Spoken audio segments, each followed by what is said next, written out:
The mock wedding ceremony unfolded in Bitter Creek's dusty Main Street like a cruel theater performance.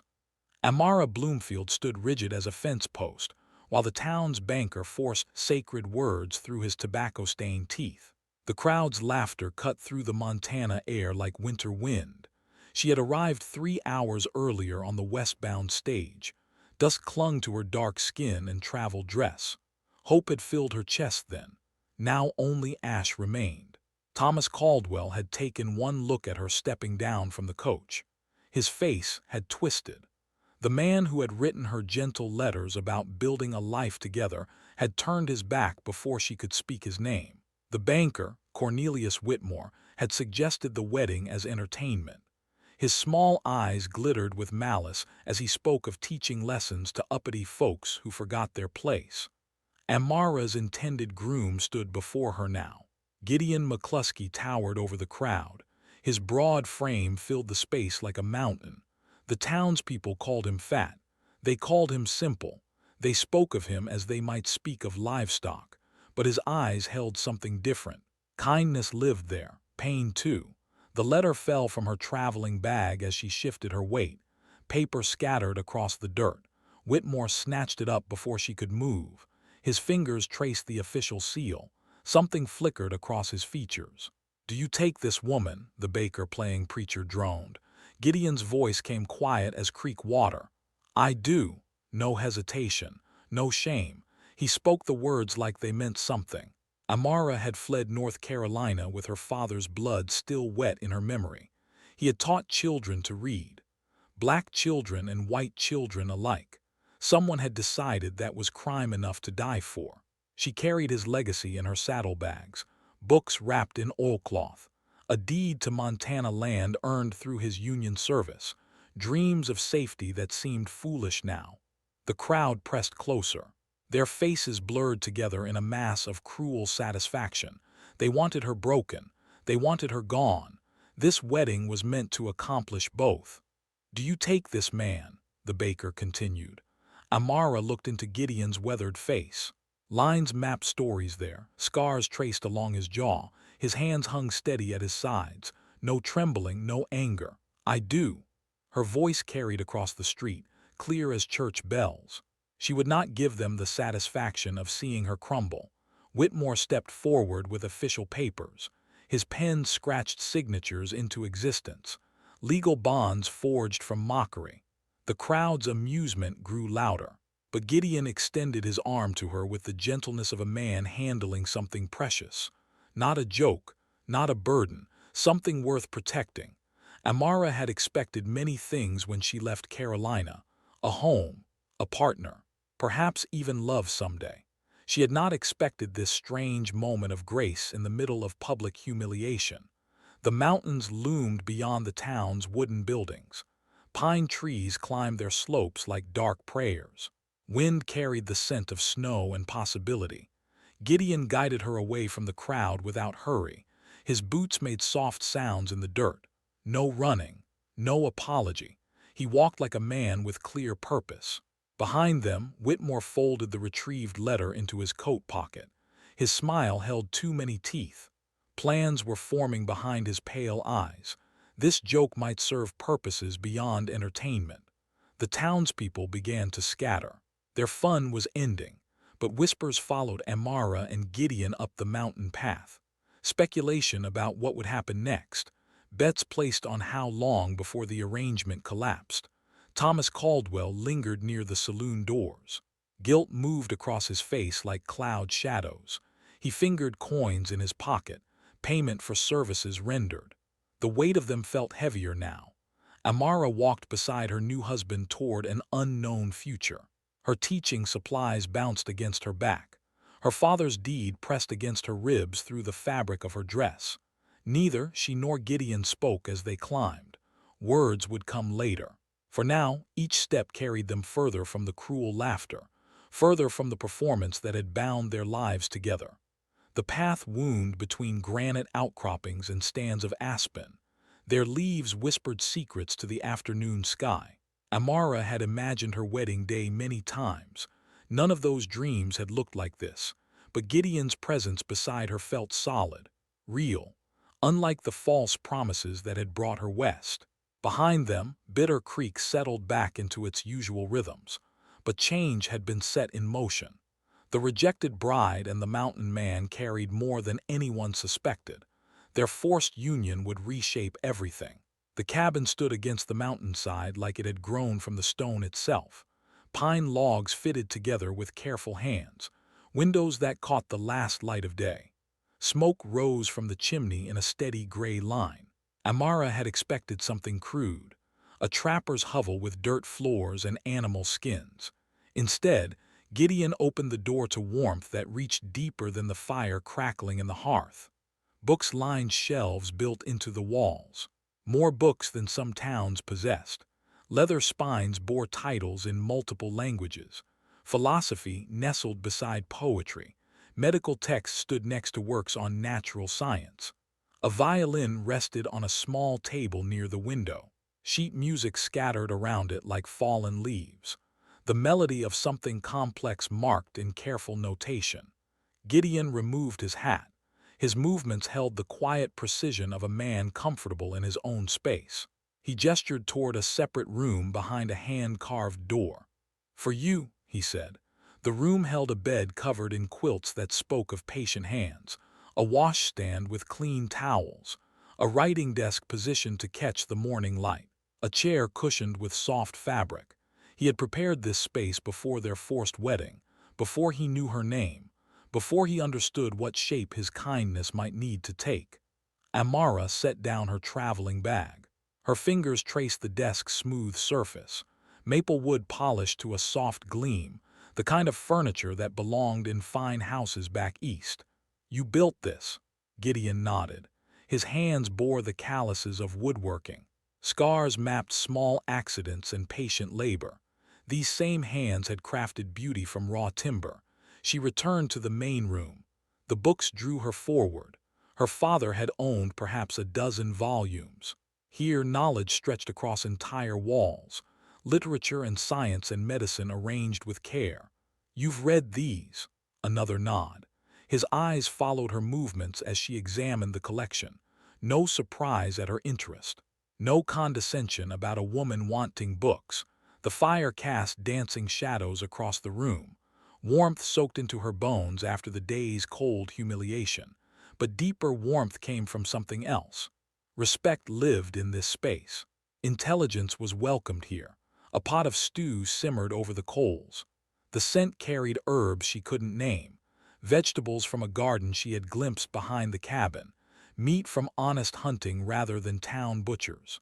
Gideon ladled portions into bowls carved from burled wood, his movements economic, graceful despite his size. He set her bowl on the table with the care reserved for honored guests. They ate in silence. The stew warmed her from within, flavors layered with skill that spoke of practice and patience. This man who the town called simple had created something approaching artistry. After the meal, Gideon tended the fire. Amara watched his hands work, steady and sure. The flames leaped higher under his attention. Light filled the cabin with golden promise. She moved to the violin. Her fingers hovered above the strings without touching. The instrument gleamed with care and regular use. Music lived in this place along with everything else. "Do you play?" The question came soft. Gideon's voice held genuine curiosity rather than polite conversation. "My father taught me piano. Before the world turned sharp and dangerous. Before teaching became a crime punishable by death. Before she learned that kindness could be revolutionary." Gideon lifted the violin. His fingers found their positions with unconscious ease. The bow drew across strings in a melody that spoke of loneliness transformed into something beautiful. The music filled spaces between them. Notes carried stories neither had yet found words to tell. Pain acknowledged without being displayed. Hope nurtured despite evidence against it. When the melody ended, silence returned like a comfortable blanket. No need to fill the quiet with meaningless words.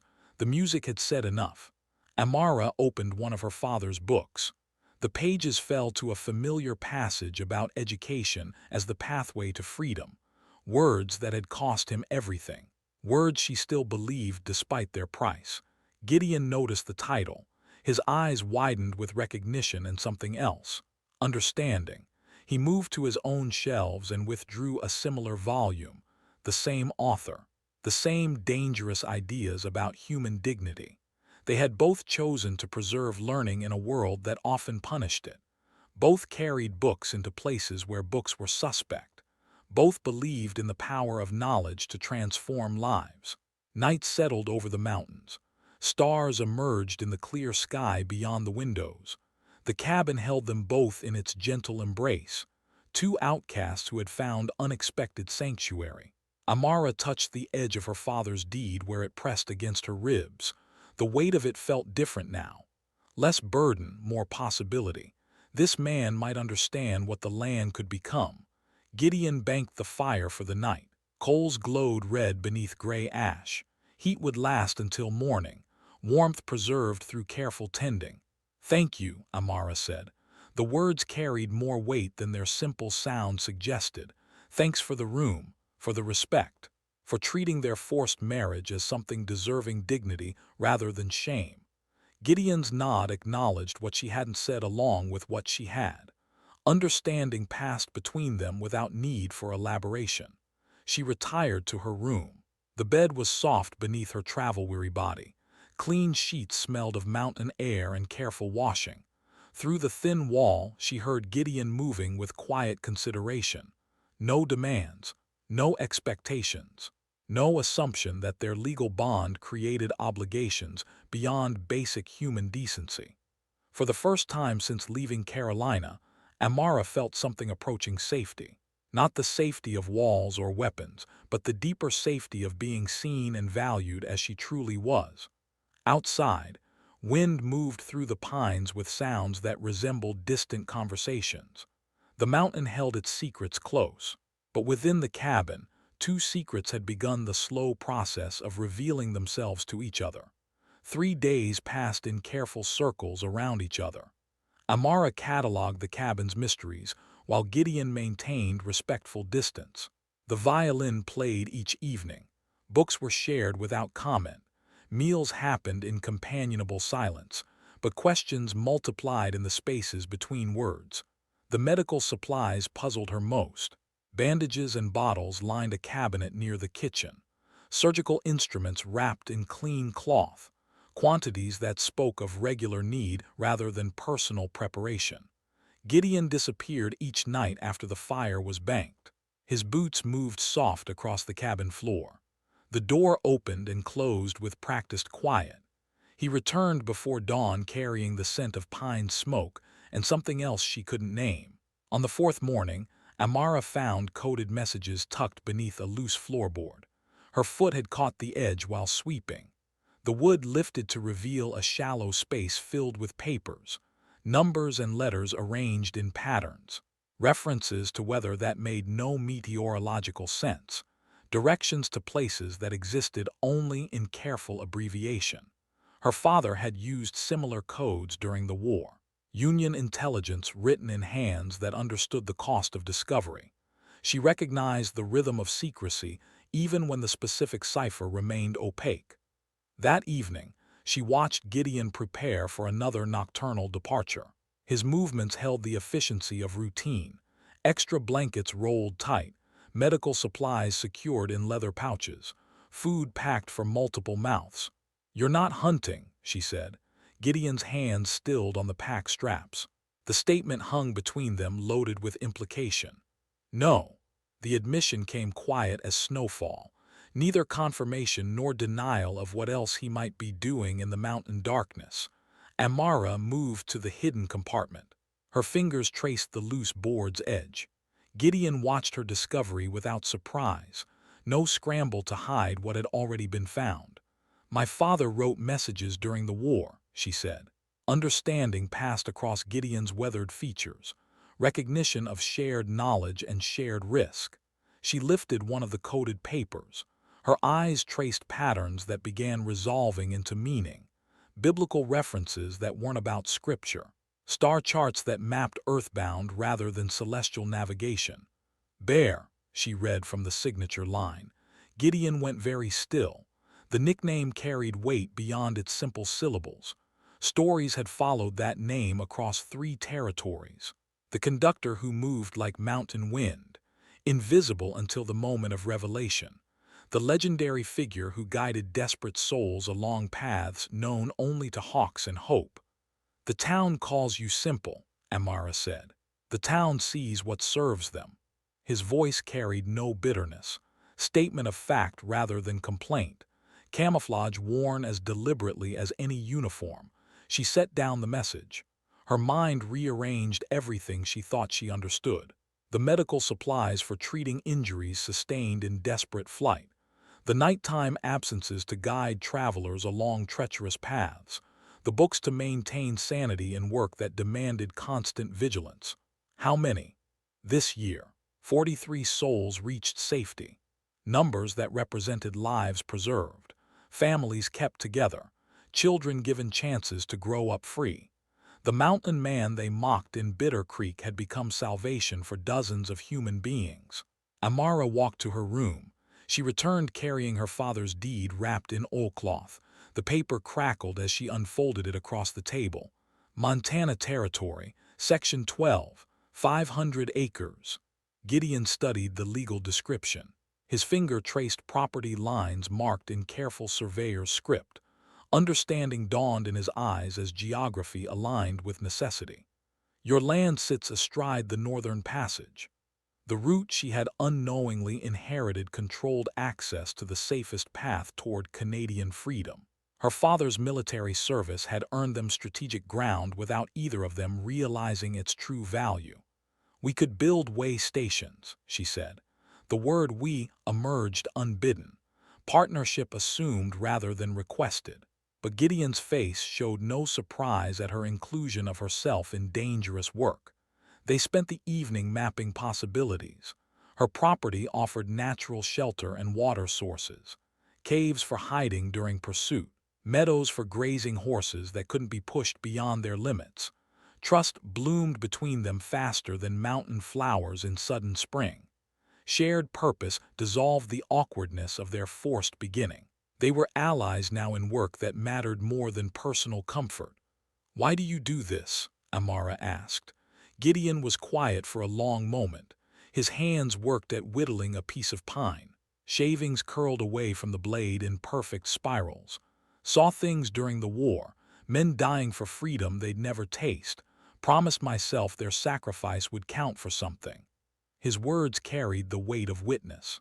Memories that lived in his bones. The gentle giant the town dismissed had carried wounded soldiers across battlefields, had closed the eyes of dying men who whispered final messages for families they'd never see again. "They call you fat," she said. "Easier to move unseen when folks think you're harmless." Strategy wrapped in apparent vulnerability. The perfect disguise for a man whose true work required invisibility. That night, Gideon invited her along on his rounds. They climbed paths that existed more in memory than actual trail. His feet found purchase on slopes that seemed impossible to navigate in darkness. The first way station sat hidden in a grove of ancient pines. Smoke rose thin as pencil lines from a carefully concealed fire. 3 adults and 2 children huddled around the meager warmth. Amara saw the moment they recognized Bear. Relief flooded faces worn by fear and exhaustion. He distributed food and medical attention with quiet efficiency. Checked wounds. Reassured frightened children with gentle words. She assisted without being asked. Her education served to document their journey with papers that might pass inspection. Her steady hands helped clean injuries and distribute medicine. Working together felt natural as breathing. Their skills complemented in ways that suggested deeper compatibility than mere convenience. On the return journey, Gideon spoke truths that daylight wouldn't have permitted. "Loved you from the moment you faced down that crowd." His confession emerged steady as his footsteps on the treacherous path. No pleading or expectation. Simple statement of fact offered without demand for reciprocation. Amara felt her heart shift like mountain stone settling into new position. The emotion had been building unnamed in her chest. recognition rather than surprise at his words. "I've never been loved before." Her own truth spoken to the pine-scented darkness. Relationships based on transaction or convenience. Never the deep recognition of worth that lived in Gideon's steady presence. They reached the cabin as dawn painted the eastern peaks pink and gold. The night's work had changed something fundamental between them. Partnership had become something deeper and more dangerous. Marriage certificates meant nothing compared to shared purpose. Legal bonds paled beside the connection forged in service to others' freedom. But danger circled closer than either of them knew. In Bitter Creek, Whitmore studied the deed he had stolen from Amara's fallen letter. Maps spread across his desk revealed the same strategic importance they had discovered. The banker's plans were forming. The joke wedding had served its purpose. Now the real game could begin. The trap revealed itself on a Tuesday morning when Thomas Caldwell climbed the mountain path alone. His face carried the weight of confession before he spoke a single word. Guilt had carved new lines around his eyes. Amara was tending the vegetable garden behind the cabin. Her hands worked earth that had begun to feel like home. Tomatoes climbed stakes Gideon had carved from mountain pine. Beans wound green fingers around wooden supports. Thomas stopped at the garden's edge. His hat twisted between nervous fingers. The man who had rejected her now stood diminished by his own choices. "He paid me," Thomas said.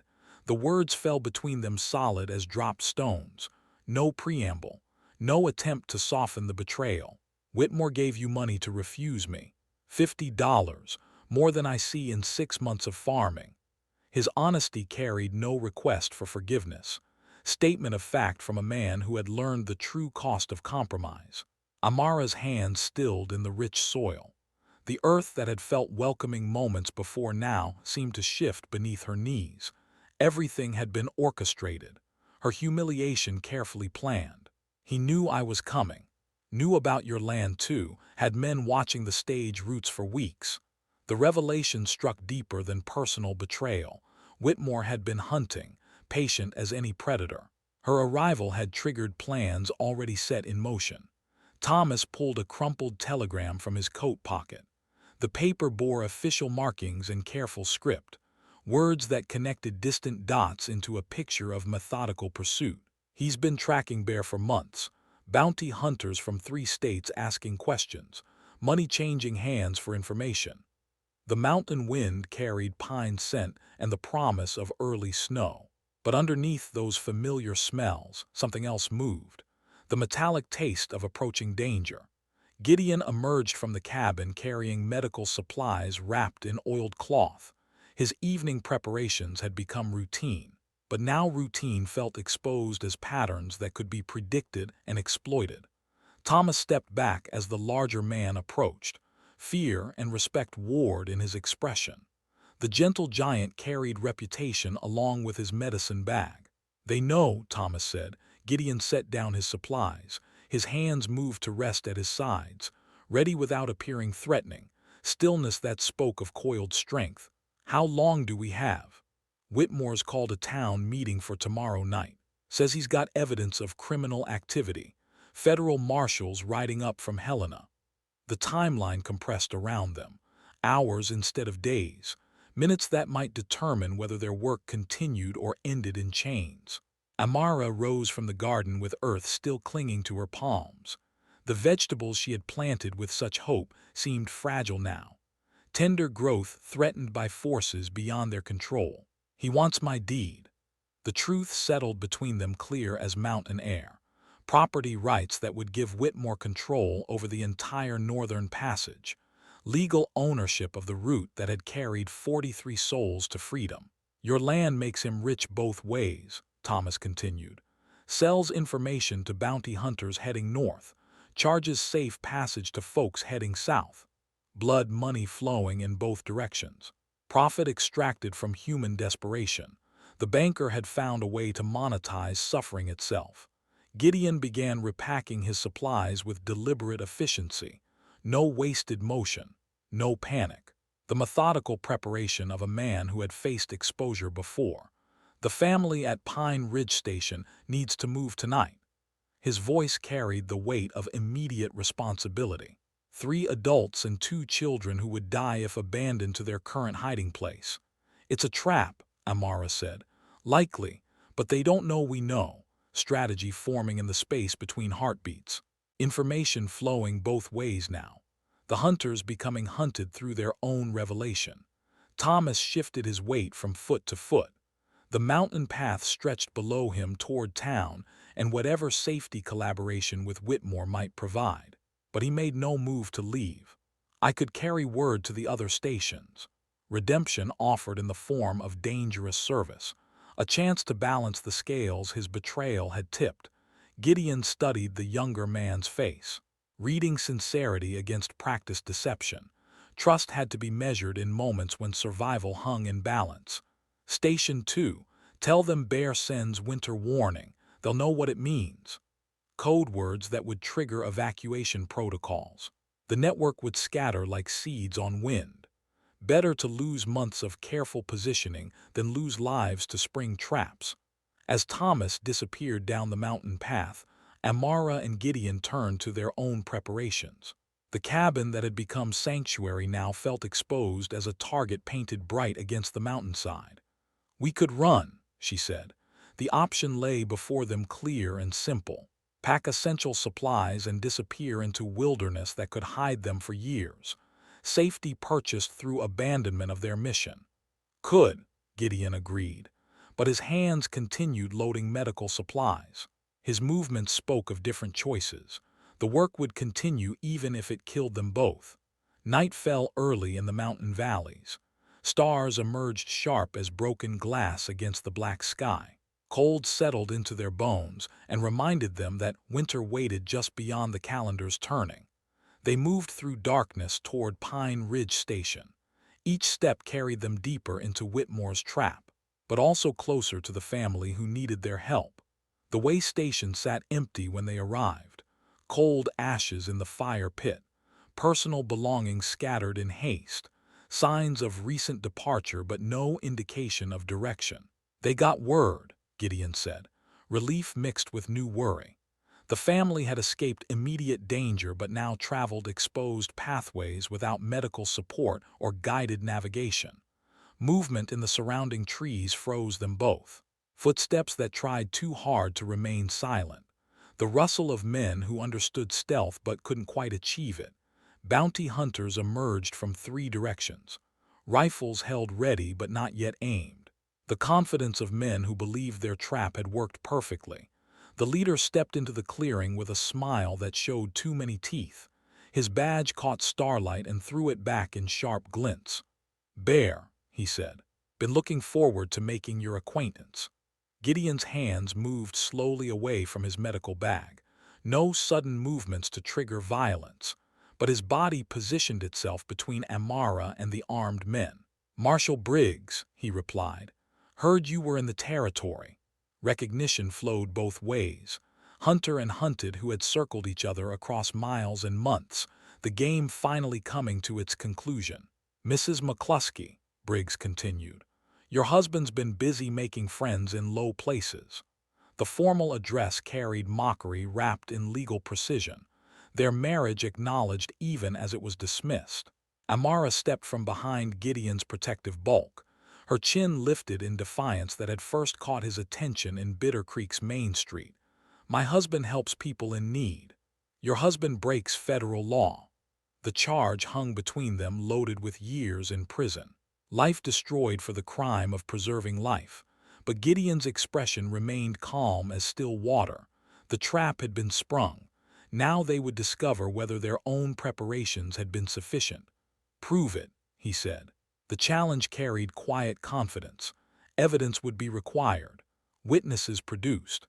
Legal processes followed even in territorial justice. Briggs' smile widened. His hand moved toward a leather pouch that undoubtedly contained documentation and testimony purchased with Whitmore's silver.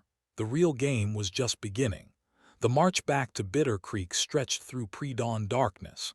Amara walked between armed men who treated her capture as routine business.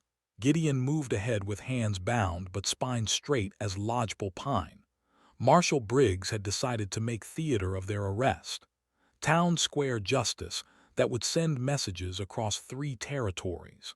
The legendary bear finally caged for public display. But the mountains held secrets that lawmen couldn't purchase with bounty money. Movement flickered in the trees alongside the trail. Shadows that might have been wind through branches or something more deliberate. The bounty hunters noticed nothing. Their attention focused on prisoners and profit. Bitter Creek's main street filled before sunrise. Word had spread faster than wildfire through timber. The town's biggest excitement in years unfolding under torchlight and anticipation. Whitmore stood on the bank steps wearing satisfaction that fit him poorly. His pale eyes glittered with victory that felt premature to anyone watching carefully. "Citizens of Bitter Creek," he announced, "justice arrives this morning." The crowd pressed closer. Faces Amara recognized from her humiliating wedding day. Expressions that mixed curiosity with the hunger for spectacle that turned decent people cruel. But other faces moved through the gathering. Quiet individuals who positioned themselves with deliberate casualness. Men and women whose clothing carried dust from long travel. Gideon's network had received Thomas's warning. The scattered seeds were returning to where they had first taken root. Marshal Briggs produced documents from his leather pouch. Official papers that rustled in the morning breeze. Evidence purchased and testimony prepared by men who understood the price of manufactured justice. Gideon McCluskey, he read, known as Bear, charged with violation of federal fugitive laws. The formal words carried weight of courtroom and prison. Legal machinery grinding toward predetermined conclusions. A small girl pushed through the crowd's edge. Her dress bore patches that spoke of careful mending and scarce resources. She clutched a wooden toy carved with familiar skill. "That's my bear," she said. Her voice carried across the square clear as church bells. Confusion rippled through the gathered townspeople. This child knew the legendary conductor as something else entirely. More children appeared. Boys and girls of various ages who attended the mountain school that few adults knew existed. Gideon had taught them letters and numbers along with carving and kindness. An older woman stepped forward. Her weathered hands spoke of laundry taken in to feed hungry mouths, hard work that barely kept poverty at bay. "He saved my grandson," she said. The words fell into sudden silence. Medical emergency rather than illegal transport. Life preserved through skill and courage. Fever broke when Doc Williams gave up. Bear sat 3 days without sleep. Wouldn't take payment beyond a home-cooked meal. More voices joined the growing testimony. The town drunk whose infected wound had nearly killed him. The merchant's wife whose difficult birth required surgical intervention beyond the local doctor's ability. Bear the Underground Railroad conductor had hidden behind Bear the mountain healer. Legend wrapped within larger legend until truth became impossible to separate from protective mythology. Thomas Caldwell emerged from the crowd carrying papers of his own. His face showed the peace that comes from choosing difficult redemption over comfortable cowardice. "Got something to read," he announced. Whitmore's satisfied expression flickered. Control slipping through fingers that had never learned to hold anything without crushing it. Thomas unfolded telegrams and correspondence, evidence of the banker's communications with bounty hunters and Southern interests, financial records that traced blood money across state lines. Cornelius Whitmore has been selling information about Underground Railroad routes to the highest bidders, north or south. Didn't matter to him long as the price was right. The revelation struck the crowd harder than Gideon's arrest. Their banker had been profiting from human misery in both directions, playing every side against every other for maximum financial gain. Federal marshals who had ridden north with Briggs suddenly found themselves examining different evidence. Corruption charges that carried serious prison time. Financial crimes that jurisdictions actually cared about prosecuting, but Whitmore still held cards unplayed. "The woman has illegal property," he shouted. "Land deed obtained through fraudulent means." Amara stepped forward. Her chin lifted in the gesture that had first revealed her true strength. No more hiding behind others' protection. My father earned that deed through military service, blood and sacrifice you wouldn't understand. She produced the original document from its oilcloth wrapping, official seals and signatures that no corruption could counterfeit, legal ownership that predated Whitmore's schemes by years. Union Army, 4th Colored Infantry, 3 years service including Gettysburg and Antietam, names of battles that had cost thousands of lives, sacrifice that had purchased freedom at prices beyond ordinary comprehension. The crowd's mood shifted toward something deeper than entertainment, recognition of service and loss that connected to their own war memories. A new voice cut through the morning air, clear and carrying authority that made everyone turn. This is federal business now.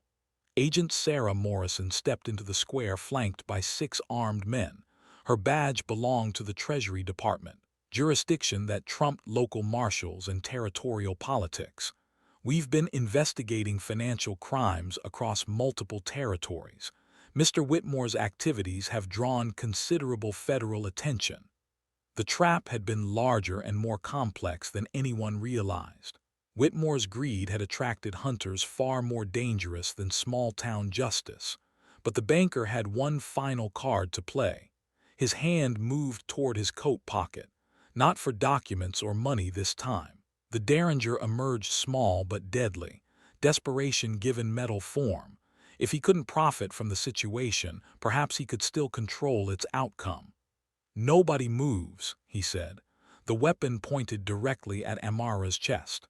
Close range where accuracy mattered less than immediate consequence. Gideon's bound hands flexed against their ropes. Medical training that included battlefield surgery had taught him anatomy's vulnerable points. But distance and restraints left him helpless. The square held its breath. Children pressed against their parents. Adults calculated angles and risks, everyone understanding that violence had entered their morning's entertainment. But Amara didn't step back. Her eyes met Whitmore's pale gaze without flinching. Courage that had carried her across half a continent wouldn't abandon her now. "Pull that trigger," she said. "Prove to everyone what kind of man you really are." The challenge hung between them heavy as mountain stone, public cowardice or public murder. Either choice would destroy what remained of Whitmore's carefully constructed respectability. Agent Morrison's men had flanked the banker during his theatrical speech, professional positioning that left him surrounded without obvious movement. "Lower the weapon, Mr. Whitmore. Federal agents have questions about your financial activities." The derringer wavered in his grip. Sweat beaded on his forehead despite the morning's chill. Plans crumbling faster than his ability to improvise new ones. Thomas stepped closer to his former co-conspirator, redemption requiring proximity to danger. "It's over, Cornelius. Put the gun down before somebody gets hurt." But desperation makes men unpredictable. The derringer swung toward this new betrayal, finger tightening on trigger that would end all conversation. The gunshot cracked across the morning air sharp as breaking timber. The gunshot came from Agent Morrison's weapon. Whitmore's derringer flew from nerveless fingers to clatter in the dust. His shoulder bloomed red through torn fabric, wounded but alive. Justice preserved over vengeance. The banker collapsed to his knees in Bitter Creek's main street, his empire of corruption crumbling around him faster than autumn leaves. Federal agents moved in with practiced efficiency. Gideon's ropes fell away under Thomas's knife. Blood returned to his hands with painful tingles. Freedom felt heavier than the bonds had been. Amara stood untouched in the center of chaos, her dignity intact despite everything that had sought to destroy it. The rejected bride had become the woman who faced down armed desperation without flinching. The crowd began to disperse. Entertainment had turned to justice. Justice had turned to uncomfortable self-reflection. People drifted toward their daily routines carrying questions they hadn't possessed at sunrise. Agent Morrison approached with documents that would reshape the territory's legal landscape. Whitmore's financial records revealed corruption reaching far beyond Bitter Creek, cases that would occupy federal courts for years. "Your Underground Railroad activities," she said to Gideon. "Officially, we never found evidence of federal crimes. Immunity wrapped in bureaucratic language. The Treasury Department cared about money crimes. Human compassion fell outside their jurisdiction. Unofficially," Morrison continued, "certain routes may need to be adjusted for security reasons." Code words that meant new paths and better protection. The work would continue with federal awareness if not federal approval. Thomas helped load Whitmore into the prison wagon. His former co-conspirator looked smaller in defeat. Greed had been his giant's strength and giant's weakness both. "Thank you," Amara said to Thomas. Redemption acknowledged. Forgiveness offered without being requested. Grace extended to a man who had learned the cost of compromise. The federal agents departed with their prisoner and evidence. Dust clouds marked their passage toward Helena and territorial justice. Bitter Creek returned to something approaching normal, but normal had shifted. The foundation stones of community had been rearranged. Dr. Williams approached Gideon with professional curiosity replacing social disdain. Medical mysteries the older man had been unable to solve. Techniques he might learn from the mountain healer. "That surgery on the Hendricks boy," he said. "Been wondering about your methods." Respect replacing ridicule. Knowledge valued over social position. The beginning of change that would spread through more than medical practice. Mrs. Patterson gathered her children close. The ones who had attended Gideon's mountain school. Education that had flourished in secret would now grow in daylight. "Will you still teach them?" she asked. The question carried hope beyond simple learning. Community investment in all children's futures. Walls beginning to crumble that had divided more than property. Amara and Gideon walked home through mountain paths that felt different in afternoon light. The danger had passed but left its mark on everything. Survival changed people. Shared survival changed them more. That evening, they sat before their fire planning the school that would rise on her inherited land.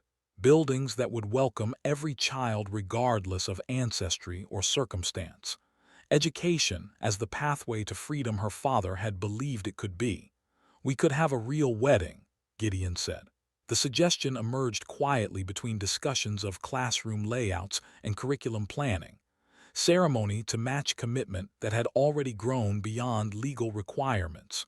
"We could," Amara agreed, but their eyes held understanding that transcended formal recognition. Love had taken root in shared purpose, grown strong through shared danger. Legal marriage was just acknowledgement of deeper bonds. The Underground Railroad continued its work through autumn and into winter. New routes that avoided previous vulnerabilities.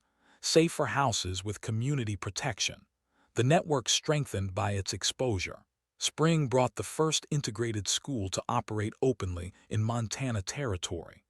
Children of all backgrounds gathered in the log building Gideon had raised on Amara's land. Knowledge shared without segregation or apology. Former slaves taught alongside mountain families. Their children played together in the schoolyard carved from wilderness. Future citizens learning that difference could be strength rather than division. Thomas married the schoolteacher from Helena, a woman who saw past his mistakes to the man he was becoming. Redemption that grew into love. Second chances bearing fruit in changed lives. Dr. Williams became Gideon's medical partner. Age and experience balanced with innovation and compassion. Healing arts that served everyone who needed them. The mock wedding ceremony was forgotten, replaced by memories of the real ceremony held on the first anniversary of their forced union. Mountain community gathered to celebrate love that had grown from the seeds of cruelty. Amara wore her mother's dress altered to fit mountain life. Gideon carried wildflowers picked from meadows where escaped slaves had once hidden. Beauty rising from places that had known fear. Children from their school sang hymns in multiple languages. Voices that carried across valleys where freedom had always been the destination. Music that celebrated journeys completed and journeys yet to begin. The couple who had been forced together as a joke had become the foundation for community transformation. Outcasts who became leaders. Rejected individuals who created acceptance for others. Winter evenings still found them reading together by firelight. Books that had sustained them separately now shared between two people who had found home in each other. Stories within stories, love within love.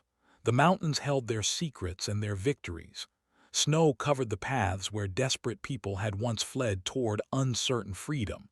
Peace settled over valleys that had known danger. But spring would come again. New travelers would need guidance.